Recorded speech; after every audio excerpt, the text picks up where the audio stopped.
Welcome back for part two, tools and strategies.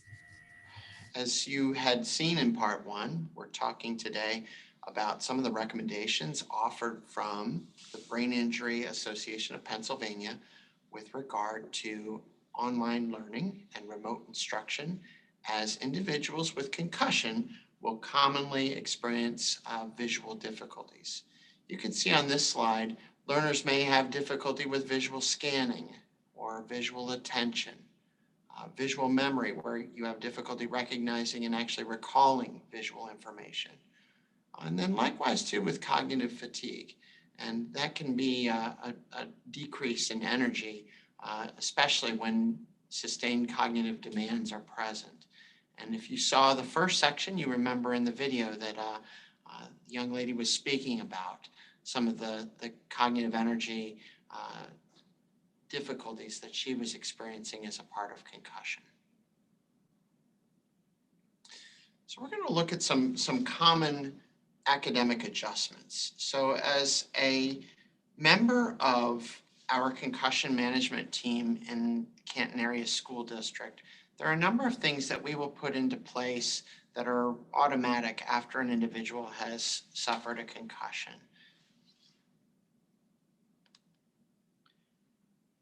For newly concussed students, it's so important that we have time for cognitive rest. So if we provide time for recovery, we offset the potential for long-standing issues related to concussion, like prolonged symptoms, and even post-concussion syndrome, which is when a student under the age of 21 suffers a subsequent concussion while not fully recovered from the primary injury. So as a part of our concussion management team protocol, we put into place some of these temporary adjustments, some of which will actually offer scheduled rest. And you can see that there's no note taking, as that involves visual tracking of information from the board to paper or to a device. We reduce in-class work by 50%. There's no tests, quizzes, or homework. And really, we try our best to make sure that rest is actually within the daily school protocol. So one of the things that we try to keep in mind, and you remember hearing this in the video, is that we need to have explicit rest time.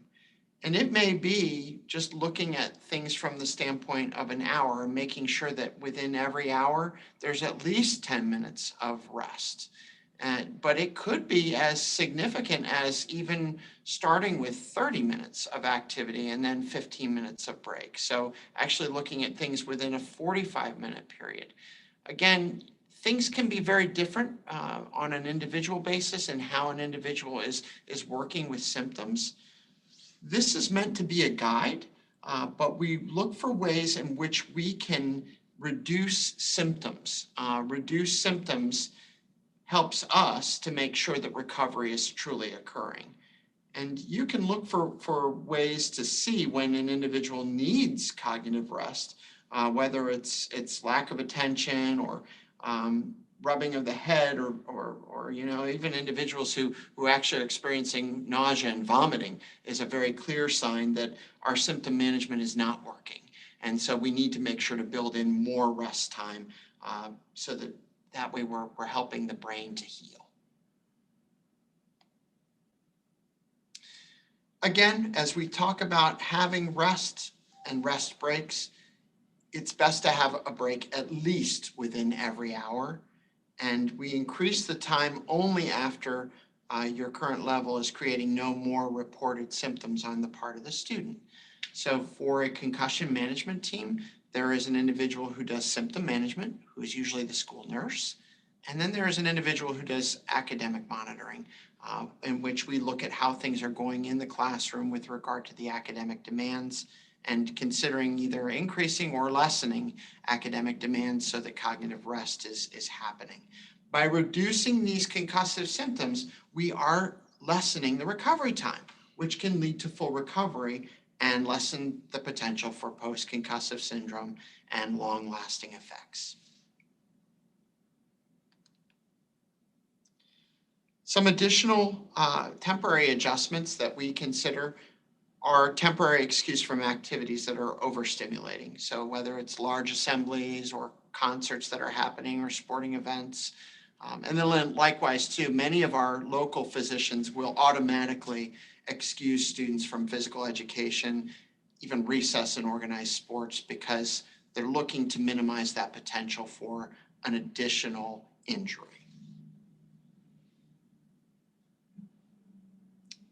Right. And now I'm going to turn the screen over to Dana Vermilia, and she's going to talk even more about some of these visual accommodations as they were offered by the Brain Injury Association of Pennsylvania. Thanks, Dave. Along with being part of the BrainSTEPs team, I'm also an assistive technology consultant here at the intermediate unit. So I have the privilege of helping teams make adjustments in these areas quite frequently. Some things that we can do, especially for those students experiencing these symptoms, is just adjust that computer display. It might be necessary to increase the font size. We do consider large print as 16 to 18 point bold type, depending of course on the font you're using, but it might be, a student might need larger than that even, or a little bit slightly smaller than that. We want to adjust the screen settings to enlarge the entire screen so there's not as much scrolling as well. Or again, we might have to adjust that screen so that they do have scrolling so the whole thing is larger. We want to dim our screen brightness. You can mess around with color contrasts. You can do, instead of black on white, you can do white on black. Some screens allow us to do a softer tone like the browns and things like that. And encourage your students to try all of those different color options to see which one best works for their needs, because that's another thing that's very individualized. What works for me and my eyes isn't going to be the same thing maybe that works for you. We also want to discourage our students from doing online learning on a smartphone. That screen is way too small. That can definitely cause eye fatigue as well as cognitive fatigue. We want to encourage the use of a laptop or a computer screen, and you want to encourage them to use the screen that's the largest one they have available. For some kids, if they're at home doing this, it might even be, some of our students have like an AirPlay kind of opportunity, and they might even be able to use a TV screen for looking at things, and that might be helpful. Another thing you might want to consider is those computer blue light blocking glasses. That might help reduce the eye fatigue. We kind of heard about that in the video as a tool that the family used. And we want to reduce our screen glare, so encourage your students to sit away from a window, away from bright lights, things like that that create that extra glare on the screen. We want to make sure that we cue the students to take those short eye breaks from the computer screen, so they might focus on something across the room or just look away from the screen. They might close their eyes for a short period of time, but those eye breaks need to be taken frequently. Kind of think about that same model, how much time during an hour or a half an hour, things like that. And then you want to schedule those longer brain breaks from the computer throughout the day. There are a lot of tools that we can use to help our students with these built-in breaks, chunking their time, breaking up their screen time, things like that. Some of those are just plain clock apps. If you have Android devices, we've listed some options for you here.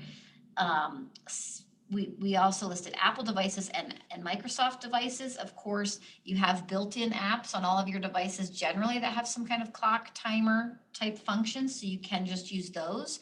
But if your student needs more than that, you can certainly check out some more of these apps. The Alarm Mon is both for iOS and Android. It does use stickers and cartoon characters, so it might be more fun for kids. But we don't want to use timers only. We do want to sometimes use clocks, because sometimes these kiddos after a concussion do have difficulties with executive functioning, and it's better for kids to understand the clock and the passage of time. So we do want to keep that in mind, that analog clock and that passage of time for these students as well. Some students might find reading difficult. They can have books or documents read aloud to them, so we might use some text-to-speech apps or options for that. Some of those are Read and Write for Google or Read and Write for Edge. They're extensions you can put on. In the Edge browser, Microsoft Immersive Reader is built right in, and it works with a lot of the websites and documents that you can open in Immersive Reader, like if you're using Microsoft 365, things like that. Snap and Read is a paid option that you can use, and you can use that on a computer or on an iPad or tablet. You can do audiobooks through Audible, Scribble, Epic, and Libby. Libby does need a library card, but it's a free app, and you can access a lot of books with your library card that way. There's Natural Reader, Voice Dream Reader, and the Cami extension. All of these are different options. Some of them are paid options. The Read and Write for Google is an option. You can get a 30-day free trial, but also as an educator, you can get a full version for free if you sign up through your school email for an account. So that's something to consider if you would like to experiment with that a little bit more. We also might want to do speech to text. Some of our students have difficulties with writing following a concussion or a traumatic brain injury. They might benefit from those speech recognition softwares. Again, the possibilities are quite endless, but some of them are the built-in Siri and the other, Google Docs has built-in speech features, voice typing in the browser, but you have to be using the Chrome browser for that. If you're using Apple products, there's the Mac speech to text. Windows 10 has voice recognition built in, but then you can also get those extra add-ons like the Read and Write, Cami, and Co-Writer. All of those, again, would be with paid subscriptions or plans you can get for just one user. If you have one student, it might be something your district wants to use district-wide. But the Siri is built into your iPad. Same with Mac Speech, the Google Docs voice typing, those are all built in, and the voice recognition in Windows 10. So those are all free of charge options. Some more tools, you might need some scanners with optical character recognition, we call OCR. This software converts print to speech with a PDF. So some of those examples, again, are Microsoft Office Lens.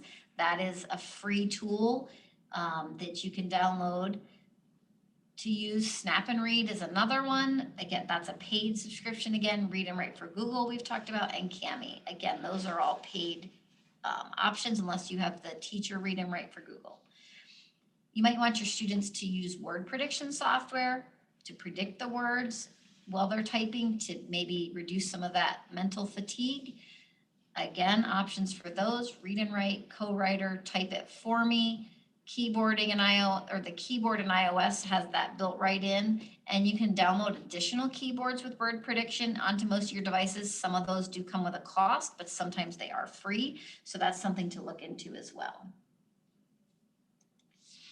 You want to make sure you reduce the visual clutter on the screen to reduce the visual overload. So again, there are features that you can get that you can click a button and it'll take out distractors on the screen. So Microsoft Immersive Reader does that for you. Mercury Reader is an extension in the Chrome browser that does that. Safari Reader on the Safari browser does that. So check those out to help reduce the extra clutter on a screen. And for students with visual field neglect, you might need to provide cues for them to scan the entire screen for the content. Sometimes when we have that visual neglect, we forget that we need to make sure we do that. So having those cues will help. Some more tips for our teachers. You should use headings for any content change on the screen. That can help draw that attention. And also, if you do have somebody using those screen readers, it provides them with that information that is a heading. A teacher can read exams to a student via Zoom or another online platform if you're doing virtual learning. You can also record online session content so the students can review that. These might be tools that help your students. You might need to provide extended time for projects and assignments for these kiddos. and use concept mapping software. This is great for helping the students organize their thoughts and get started on those writing assignments, plans, for planning a project, anything like that. They might need to do that. They might not be able to just think about it and plan it out in their brain right now. You might want to offer some office hours so that the students can check in with you and ask questions. And you might consider a way to offer some online tutoring for these kiddos. We do want to encourage sticking to a daily schedule for these students. Discourage the naps. It is important to remain on a normal sleep schedule to reduce symptoms. So once students are at that point where they're not needing to sleep all the time, we need to discourage naps because that can help offset their sleep schedule. We want to keep them sleeping at nighttime and awake during the day. You might need to provide checklists that break down tasks, classwork, homework, key learning content, anything like that to alleviate the difficulty with keeping up during online learning. Again, that organization piece can be affected for these kiddos. So anything that you can provide to help keep them on track will be a benefit. Also, you want to make sure you're offering emotional support opportunities through opportunities to touch base with a teacher, a school counselor, social worker, school psychologist. Online learning can certainly cause a student, any student really, additional anxiety. So that's especially true for these kiddos with a concussion. And they also may be experiencing depression because of this due to the social isolation that's coupled with symptoms.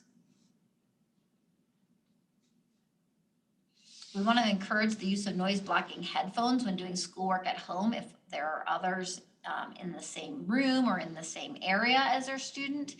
And when teaching online content, tables and frames should be used sparingly. So we don't want to be switching back and forth from tables and frames constantly with our teaching. We want to do that as little as possible.